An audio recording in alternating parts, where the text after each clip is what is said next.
do we want to start off with Josh? You want to tell us uh, about you first? Like, obviously, we already said your name, but what you do as a career and maybe when you graduated and stuff like that.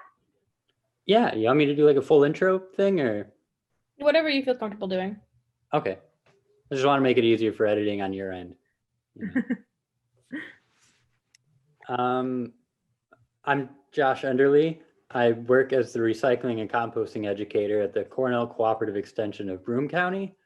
A lot of my job, or it used to be anyways, is evolving now, but I'd go into schools, elementary, middle, and high school, some college classes too, teach about recycling and composting.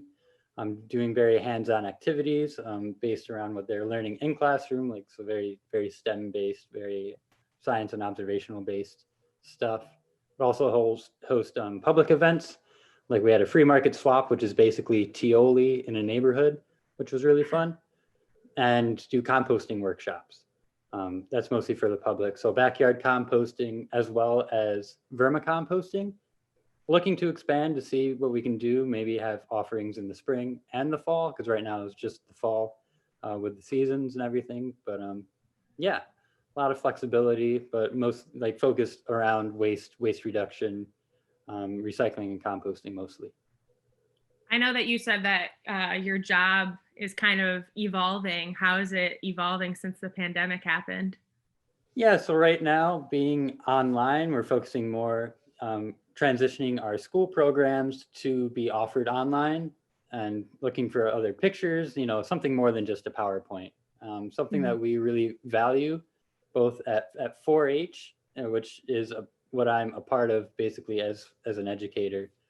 I was really focusing on like youth development and youth involvement, engagement.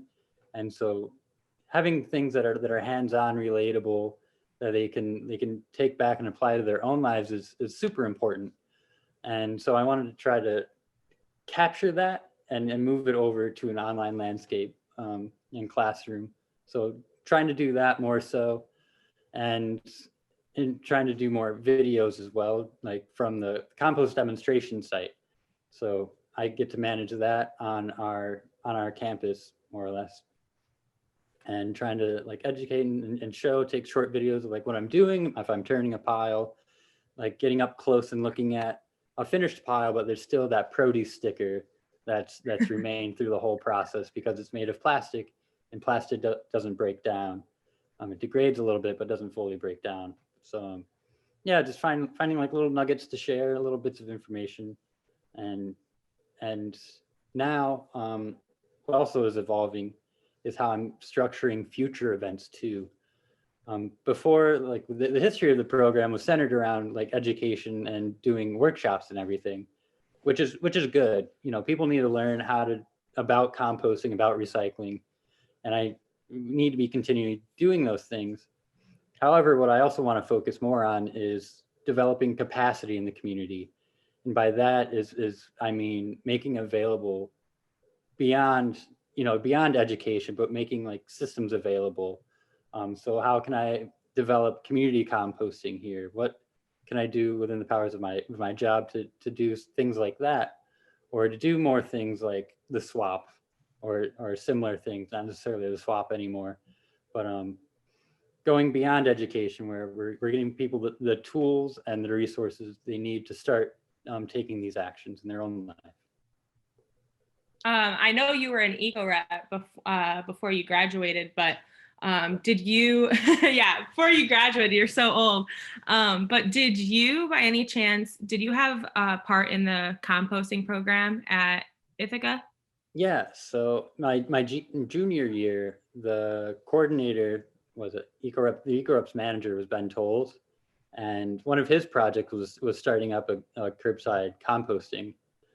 So I don't think he got it off the ground then, but I picked up where he left off, and then contacted the county senior year, because I was a contractor for them as a drop spot attendant. So I knew the people that worked at the county.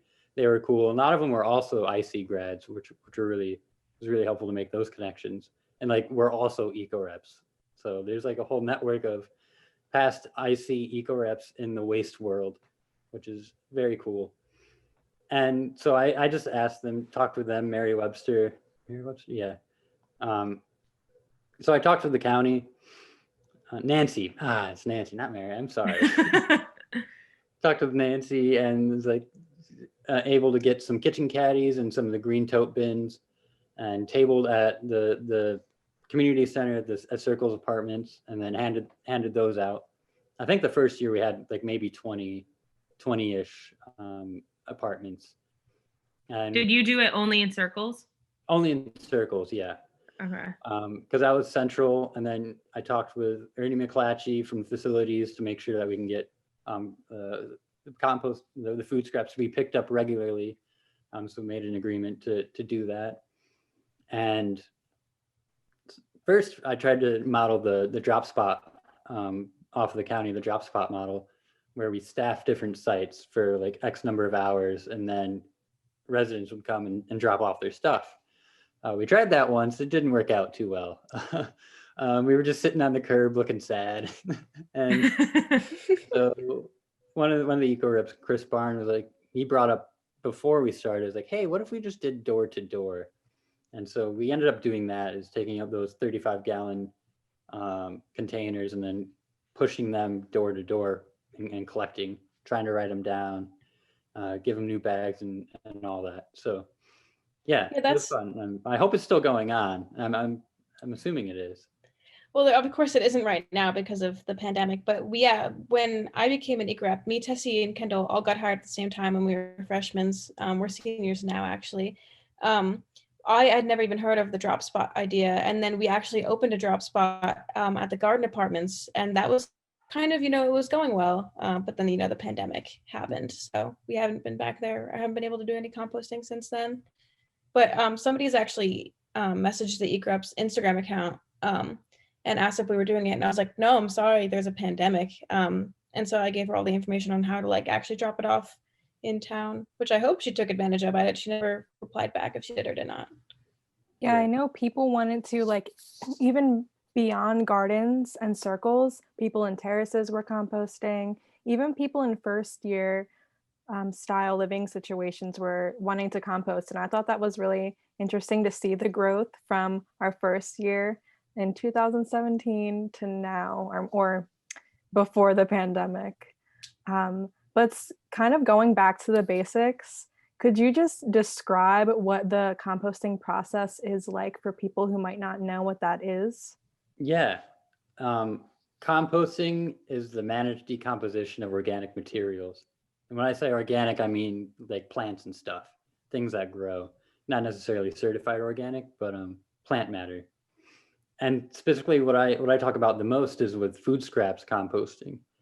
And what it is basically, for a backyard setting, one thing that you can do with your food scraps, instead of putting it into the garbage where it ends up in the landfill and becomes compressed with all the rest of the waste, and what happens is it's compressed so much that there's no air.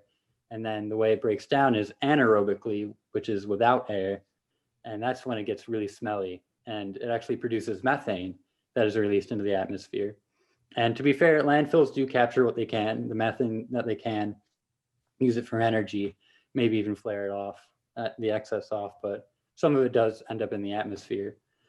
So instead of having that happen, you can divert your food scraps to a compost, either backyard system or drop spot or wherever, where it doesn't produce methane. It's actually made into a soil amendment, like a humus, that is high in all of the nutrients that were in the food and the other materials like leaves and stuff, and broken down, and it can be added back into your garden or your lawn or just back into the soil. So it's kind of like recycling food scraps. And I think that's how Tompkins County states it too, because a lot of people know what recycling is. Composting is a little bit newer to some people. So you can think of it, at least in the households, like food scraps recycling. So specifically in Tompkins County, if you're going to use a drop spot, are there any restrictions on what you can and can't compost? I am not sure about the technical stuff. I can, I'll go over what's widely available. For Tompkins County, their drop spots, they take their food scraps to a commercial composter, Cayuga composter, and they're able to accept a wider variety of food scraps than what is recommended for a backyard bin per se. So you're able to do fruits and vegetables, but you're also able to compost meats, dairies, and fats, maybe even like chicken bones too, because the piles are so large that everything's going to break down over time. So they're able to capture that. And I know they don't accept serviceware. Think like single serve, like bamboo cutlery or like paper plates and stuff like that. Because in the past, because I used to work and volunteer for the county, the CRT crew, the compost recycled trash downtown at events, and they'd help sort all the waste and stuff. And I remember we had this one display, it was a bag, and it was full of just like dirty looking, like crushed, like an eco products plastic cup. It was a bioplastic cup and compostable, I say in quotes, compostable cutlery and stuff, that it still looks the same as they threw it away, but it actually went through the windrows, went through the composting process and survived. Like it looked exactly the same. So their systems aren't able to take those sort of things, even though they're certified and like labeled as compost, those products are. They're not always compostable in every place. So I'm pretty sure that's what the restrictions are. It's just the food scraps and I think napkins too, but I would definitely double check on their website. Yeah, I remember. You got it, Gemma. I remember CRTing through EcoReps for like the I Think of Today events, and people always come up to me and like ask like, why can't I compost this plate? You know, it says it's compostable, and I'd have to explain to them the entire situation. And in that time, like 10 people had, like thrown their utensils that are plastic in a compost bin and all this kind of stuff, and I'm just like, oh God. And yeah, so I think that it's really good for people to know what they can and can't compost. I have a question for Kendall or Josh. You can both answer, but what do you think is the biggest mistake that new composters make, or what's the thing that you most commonly see in compost that you know can't be composted? I think for Ithaca College composters, at least, we give them compostable bags each week to compost in, and a lot of times I see people, I think they run out of bags maybe throughout the week if they have too much that week, or we didn't get to them, we didn't get their compost the week before, so they just had it build up, and they started using plastic bags from Wegmans or something, thinking that we can take it out. So we have to knock on their door and say like, hey, like you can't do this, and make them understand that the bags that we give them are different than the plastic bags that they get from Wegmans. So yeah, I say that's one of the big things. And another thing, some people just start using it to throw away like plastic silverware. We find people eat vegetables coming from like in bags and stuff. And when the vegetables turn bad, they put them in the plastic bag that they came in originally, that they bought them in, and they think that that can just be tossed in. Yeah, I remember one time we went to my friend's door at Circles, and in it, I didn't know it was my friend's door because I didn't remember her like apartment number. And there was just like this rancid bag of celery that it was like closed off. So, like you'd have to like peel it open, like peel the plastic open to get it out. And it was sludge. And she came out of the door when I was looking at it and like just talking bad about it, because I was like, oh my God, this is horrible. And she was like, hey, Gemma. And I was like, Esther, please never do this again. Because then I had to like peel it open in front of her, and like she had to watch it just like sludge into the compost bin. And we were both horribly disgusted.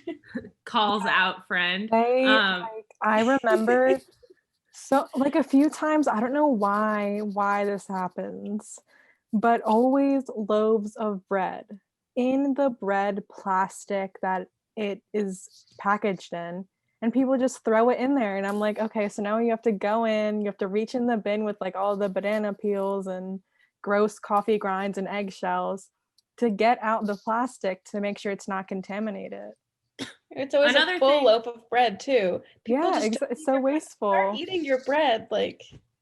To go along those lines, it's not technically a mistake that people make, but something that's a pet peeve of mine is that a lot of people end up like in the composting program, we go to their door and we're like, wow, this is a really heavy bin. Like, what's in it? And we open it up and there are like bunches of fresh bananas or potatoes or apples that have like look perfectly fine to eat, and these people just toss them into the bin and just be like, yep, it's food waste, when they could have eaten it and they just didn't want to. It's like, why buy that much and toss it out?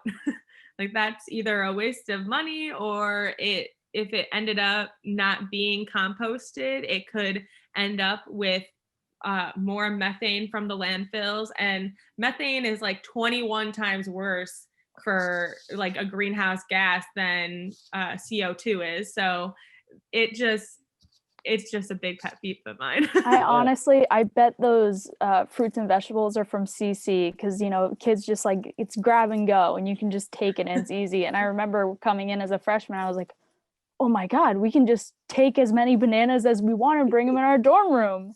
Like, this is great. I have an endless supply.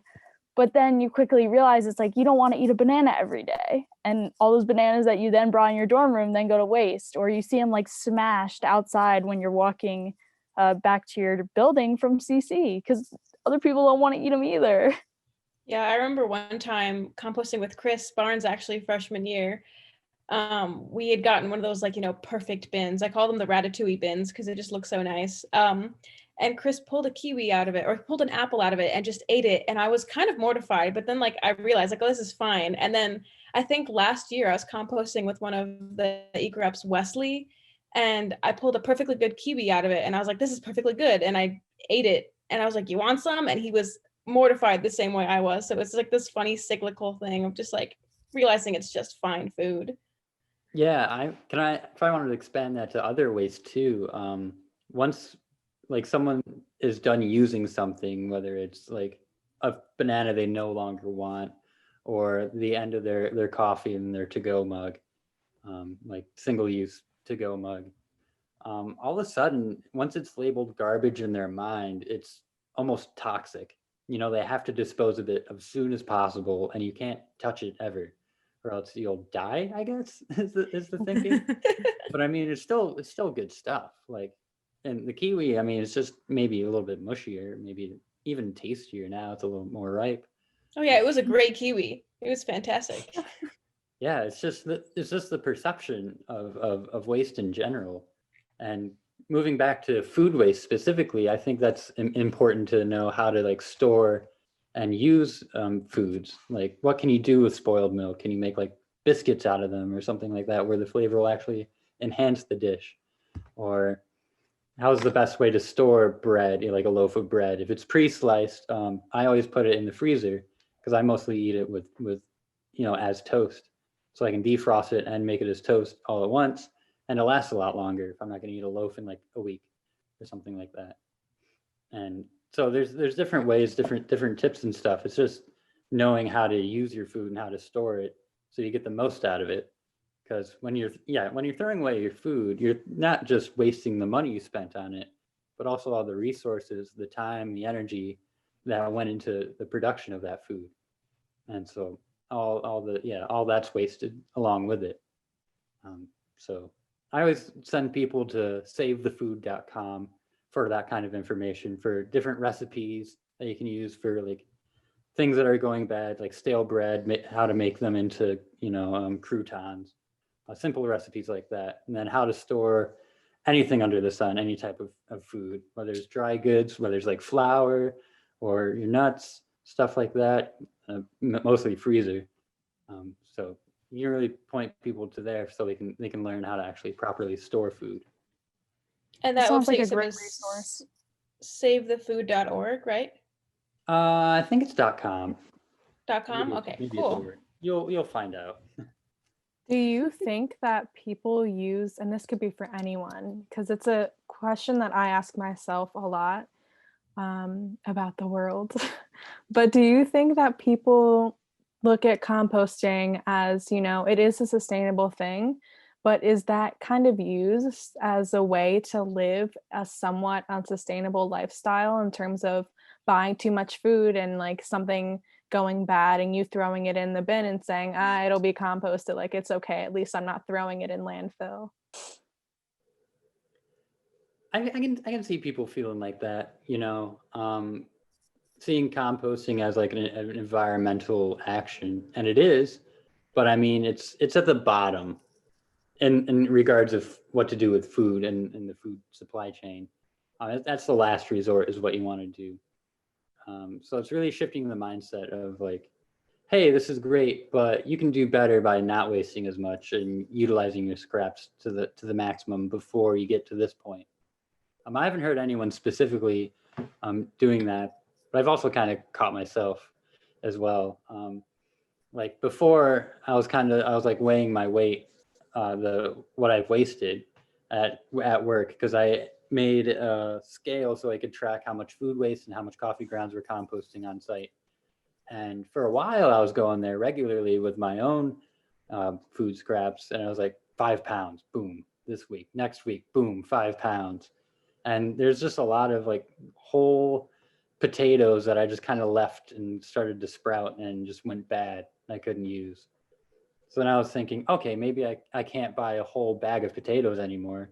Obviously, I don't go through them enough. So I shifted my buying habits to be individual potatoes, like just to make sure that I'm going to use, I'm going to cook with what I pick up instead of just the whole bag, which I think is also important to look at too. It's kind of a whole systems thinking, right? And when you're going to I'll backtrack. So I changed my shopping habits to reflect what I'm going to cook, but to know what I'm going to cook and what I need to buy, I kind of have to plan that out a little bit.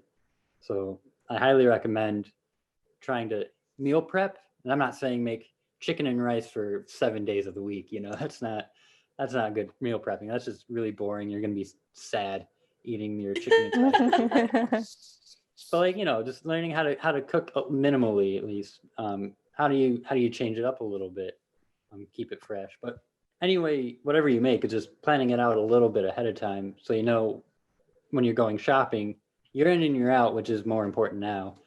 And then you're saving money by sticking to your list and not just randomly buying a family size of Oreos like I've done a couple times. If it's not on the list, it's not going in the cart. Easier said than done, of course. And I would recommend people like to try, aspire and practice that, but don't beat yourself up too much when you stray. I wish more people were more hyper aware of their food waste like you. Well, yeah, that's the thing is like go backtracking to what you said about composting being a last resort type of thing. People never think of it that way. Like, I mean, there's a reason that like it goes reduce, reuse, and then recycle, but nobody thinks about that order in any type of specific way. Like I know somebody, like based off this question, I know somebody who just buys any food that like just never has a grocery list, just like buys food and then just it all goes bad, or like she realizes she doesn't even like it and so then she just throws it out or puts it in the compost bin and is like, well, I recycle, so it's fine. And just like has this weird idea that like since she recycles the bottles that she uses, that she can just like create so much food waste. But the thing is that you're just spending so much more money. And if you really like look at like your compost bin or look at your recycling bin, you can see like what it is that you are and aren't using and like see what's going bad in your fridge. And that just saves you money, it saves you time, it saves you effort, like, and it really just helps you get in tune with your own body and like what it is that you need as a person, which I think is pretty cool personally. Yeah, like it's called food scrap recycling for a reason, not whole food gone bad recycling. Definitely think it's easier like being at home, since we all had to go home. I know some people are living on off campus or some people are on campus, but it's a lot easier when you have an entire family. It's like if you buy a bunch of bananas, like I know I went back early for the winter for my track and field season, and my coach, normally she gives us money to go food shopping, and in my head I was like, oh yeah, buy a bunch of bananas, like that's what we eat at home. And then in reality it's like I need to be thinking about how much I eat, just me. But I think a lot of people it starts at home and what like you've grown up with and what you see in your own house. So a lot of people don't think about those things. Like I know my mom goes crazy about food waste. So, but it's a lot easier when you have a family of 4 eating a bunch of food, then it's just like, okay, someone has to eat this before it goes bad. Whereas like sometimes people just don't want to eat it. I think my family's kind of similar with like we only have 4 of us in the house normally.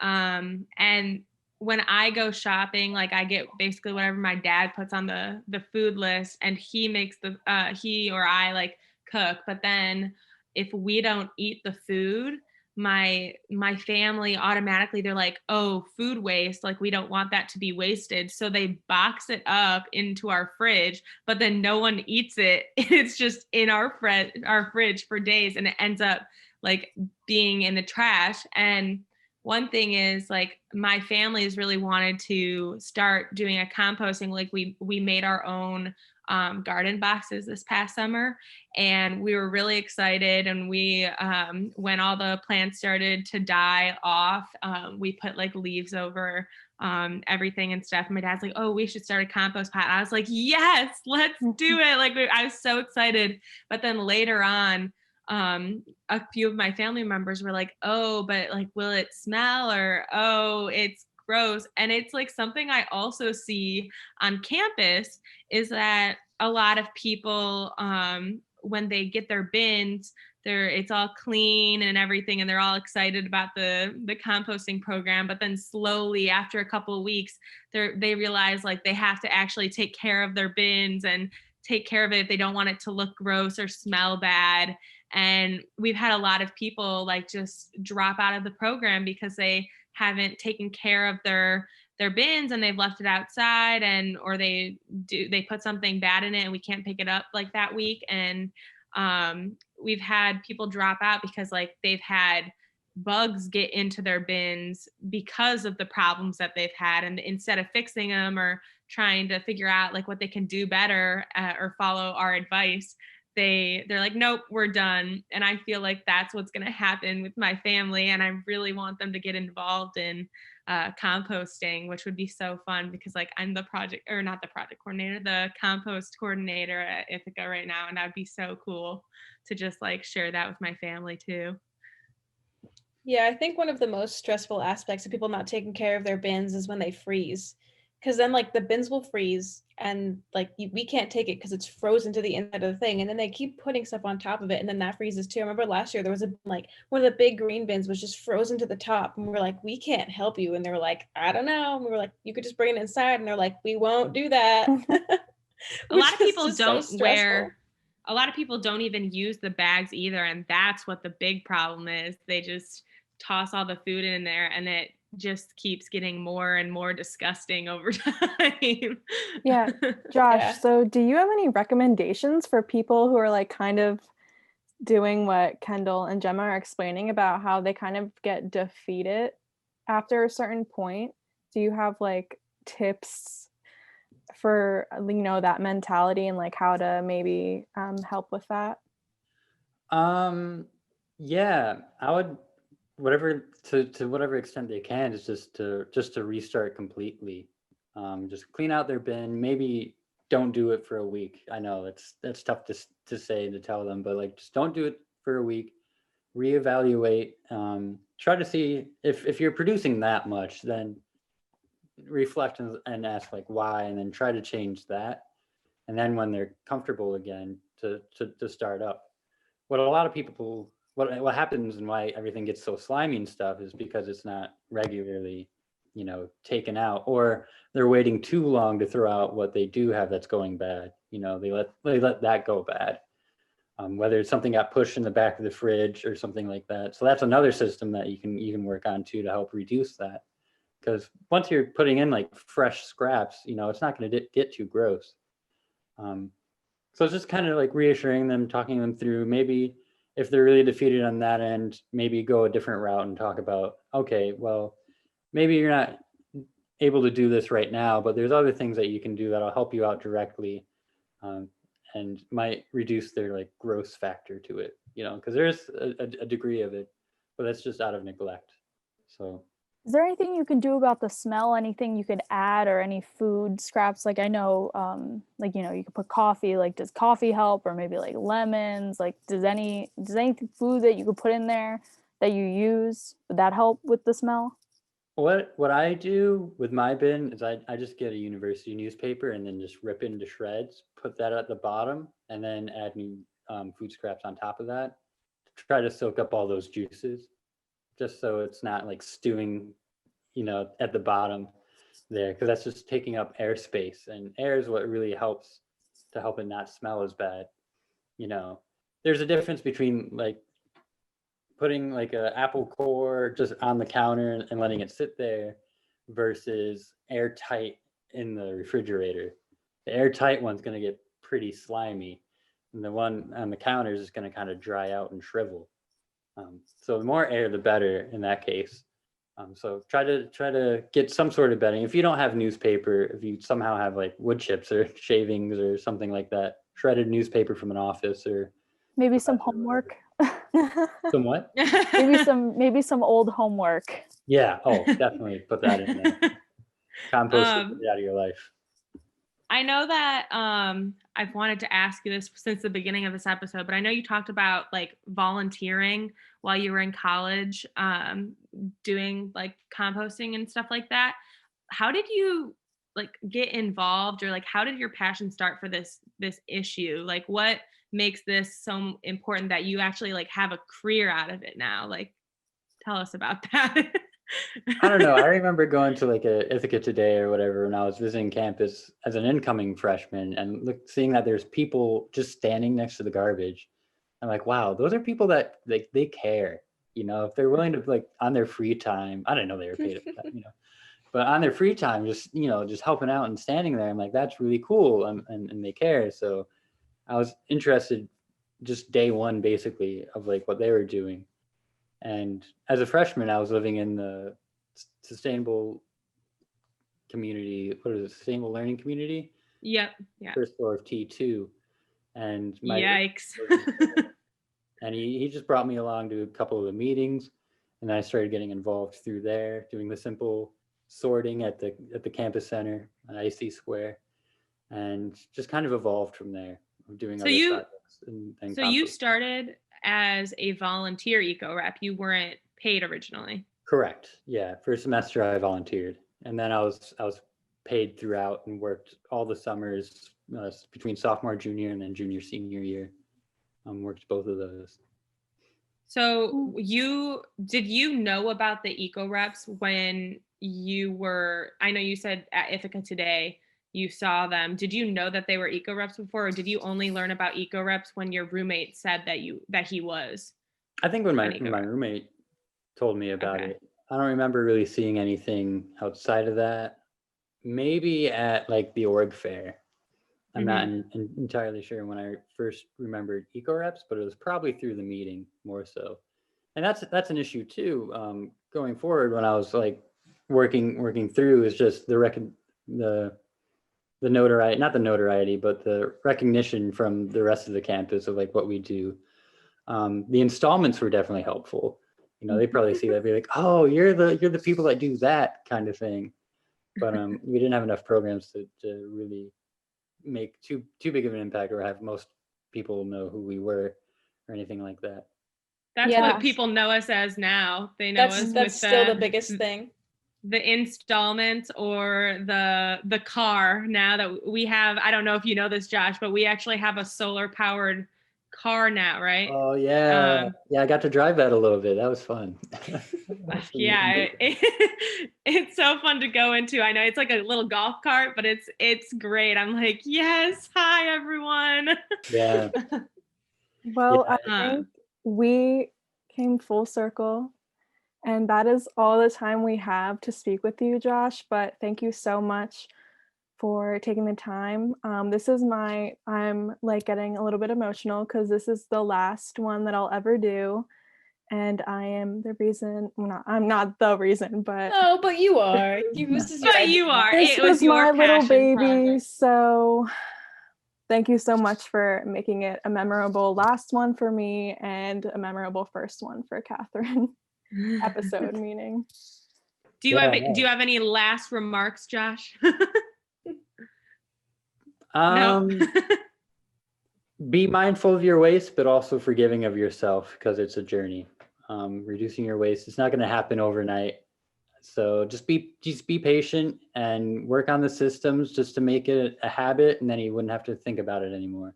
So Definitely. Yeah, that's great advice. so Thank cool. you so much. Yeah, Thank thanks for having Thank me. you, Josh, for coming here. I Yeah. know it was a little last minute and a little like, hey Josh, please remember me. Yeah, no worries. I'll always be free if you want to talk again. So yeah, this is good.